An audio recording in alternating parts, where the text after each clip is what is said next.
شروع کرتی ہوں اللہ کے نام سے جو بڑا مہربان نہایت رحم کرنے والا ہے۔ حضرت سعد اسود رضی اللہ تعالی عنہ نہایت کالی رنگت کے مالک تھے۔ انہوں نے اپنی شادی کے لیے مدینہ شریف کے ہر قبیلہ میں پیغام بھیجا، مگر کوئی لڑکی ان کے ساتھ شادی کے لیے راضی نہ ہوئی۔ حضرت سعد رسول اللہ صلی اللہ علیہ وآلہ وسلم کے پاس حاضر ہوئے، عرض کی یا رسول اللہ، کیا میرا کالا پن اور بدصورتی مجھے جنت میں داخل ہونے سے روک سکتی ہے؟ تو اللہ کے رسول نے فرمایا کہ اے سعد، اگر تم اللہ اور رسول پر ایمان لا چکے ہو اور تقوی و پرہیزگاری کا راستہ اختیار کر چکے ہو تو ایسا ہرگز نہ ہوگا، بلکہ اللہ اور اس کے رسول کے ہاں تمہارا بہت بلند مقام ہوگا۔ تو حضرت سعد اسود رضی اللہ تعالی عنہ نے کلمہ پڑھ کر اپنا ایمان ثابت کر دیا اور رسول اللہ کے سامنے اپنی پریشانی کا اظہار بھی کر دیا کہ یا رسول اللہ، وہ لوگ جو آپ کی مجلس میں حاضر ہوتے ہیں اور جو حاضر نہیں ہوتے، ہر قسم کے لوگوں کے ہاں میں نے اپنی شادی کا پیغام بھیج دیا ہے، لیکن میری بدصورتی کی وجہ سے مجھے اپنی بیٹی کا رشتہ دینے کے لیے کوئی بھی تیار نہیں ہے۔ اس وقت حضرت عمرو بن وہب رضی اللہ تعالی عنہ کا بڑا نام تھا، وہ مدینے کے مالدار لوگوں میں شمار ہوتے تھے۔ اللہ تعالیٰ نے حضرت عمرو بن وہب کو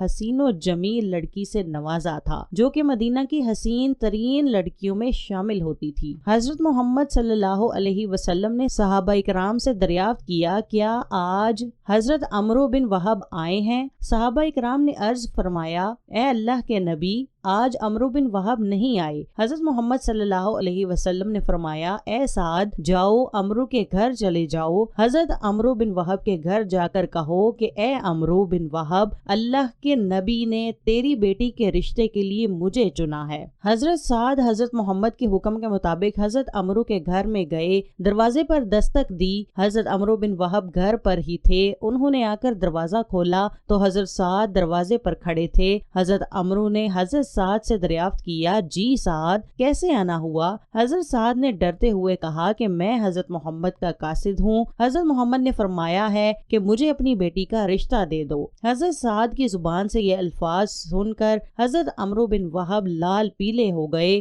اور کہنے لگے، اے سعد، کہاں کی بات کر رہے ہو؟ میں تم کو کس طرح اپنی بیٹی کا رشتہ دے سکتا ہوں؟ تم تو رنگت کے کالے اور غریب ہو، ایک کالے رنگ اور غریب آدمی ہو کر کس طرح کی باتیں کر رہے ہو؟ تم کو آج کیا ہو گیا ہے؟ گھر کے دروازے کے پاس ہی صحن میں کھڑی حضرت عمرو بن وہب کی بیٹی باپ اور حضرت سعد رضی اللہ تعالی عنہ کی سب باتیں سن رہی تھی۔ جب باپ نے حضرت سعد کو ڈانٹ کر واپس بھیج دیا تو بیٹی اپنے باپ سے کہنے لگی، اے ابا جان، آپ نے کیا کر دیا ہے؟ نبی اکرم کے حکم کو انکار کر دیا ہے۔ اگر نبی اکرم ہم سے ناراض ہو گئے تو ہماری دنیا اور آخرت برباد ہو جائے گی۔ مجھے اللہ تعالیٰ کے رسول کا کیا ہوا رشتہ منظور ہے، مجھے کالے اور غریب کی کوئی پرواہ نہیں ہے۔ جہاں اللہ تعالیٰ کے نبی میرے رشتے میں رضامند ہیں، میں بھی وہاں ہی رشتہ کروانے کے لیے راضی ہوں۔ بیٹی کی بات سن کر عمرو کو احساس ہوا کہ میں نے بہت بڑی غلطی کر دی ہے۔ عمرو بھاگتے ہوئے مسجد میں گئے تو نبی اکرم مسجد میں ہی بیٹھے ہوئے تھے۔ نبی اکرم عمرو کو دیکھ کر کہنے لگے، اے عمرو، تو نے تو میرے بھیجے گئے رشتے کو انکار کر دیا تھا۔ عمرو کی آنکھوں میں آنسو آ گئے اور کہنے لگے، اے محمد، آپ پر تو میرے ماں باپ بھی قربان ہیں، مجھے معاف کر دیجئے،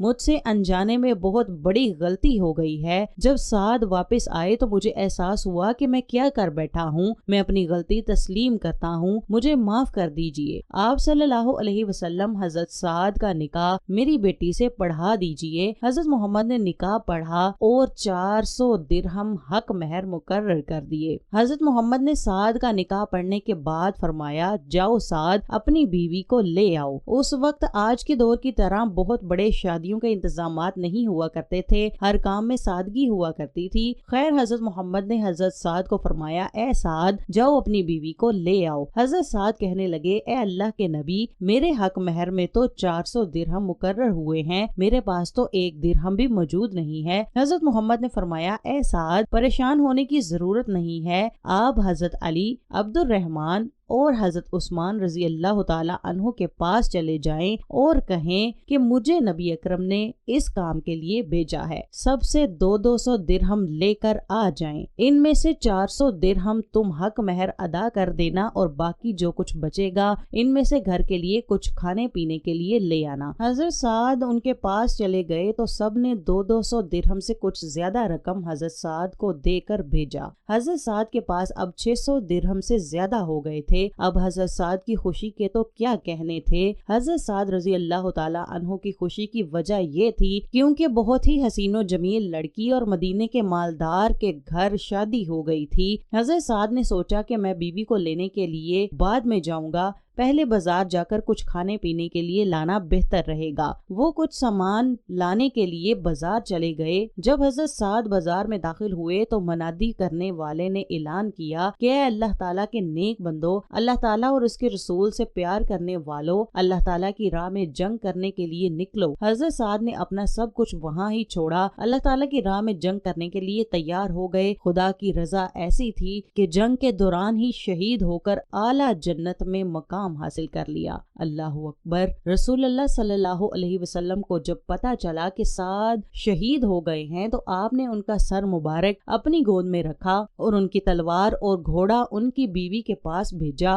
اور ان کے سسرال والوں کو ایک پیغام بھیجا کہ اللہ تعالیٰ نے میرے سعد کو تمہاری بیٹی سے زیادہ خوبصورت لڑکیوں سے شادی کرا دی ہے، کیونکہ وہ چہروں کی خوبصورتی کو نہیں تمہارے دلوں کی خوبصورتی کو دیکھتا ہے، اور اللہ تعالیٰ نے سعد کو بہت اعلیٰ مقام عطا فرمایا ہے۔ کیسا پختہ ایمان تھا کہ ایک لمبے عرصے سے شادی کے انتظار میں تھے، اور جب شادی ہوئی بھی تو پہلے ہی دن بنا اپنی دلہن کو ملے اللہ کی راہ میں جہاد کے لیے نکل پڑے اور جام شہادت نوش فرما گئے۔